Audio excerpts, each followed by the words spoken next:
they don't have any power to fix their problem. They need people to do it for them. And our last feline guest is CLEO, and CLEO is a beautiful brown tabby kitten. And you may have noticed we usually put the kittens on first and the adult cats on later, because adult cats are more likely to have had shots and a full immune system. And this week we did the opposite. And sometimes there are reasons for that if we want the kitten to be pet of the week. But in CLEO's case, oh, she just spit out her treat. In CLEO's case, she has a green sticker on her name tag. And what that tells Randy is that she is undergoing a course of medication. And it could be for many different reasons. She could have a cold, she could have worms, she could have some other parasite, she could be on a bland diet, all kinds of things. But what that lets him know is that he wants to do her last in case she has any germs that would get on his clothes and then other cats would come in contact with it. So we're always trying to do the best we can to minimize their exposure to each other. But for those of you who don't know the word fomite, I'll give you the new word of the day. That is a medical term for anything on which germs can travel.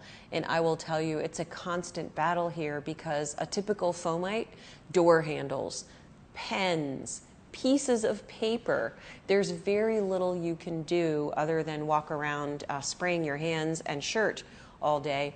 But we do our best to make sure that we're not being blatantly responsible for the transfer of germs. So CLEO is only about 6 months old.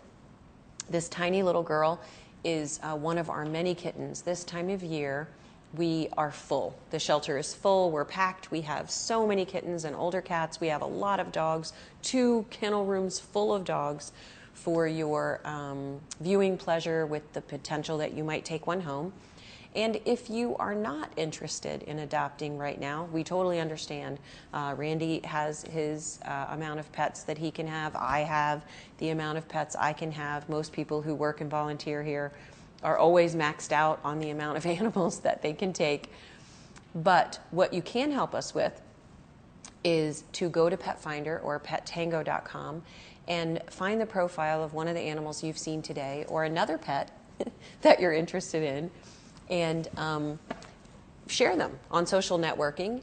And I always like it when kittens do this, because this is what getting a kitten is all about. So we're going to take a break, and as Randy always points out, we're really not taking a break. What we're going to do is rearrange things, clean up, wash our hands, stuff like that, so that we can bring you some adoptable dogs. We'll be back in a minute, and I hope you join us.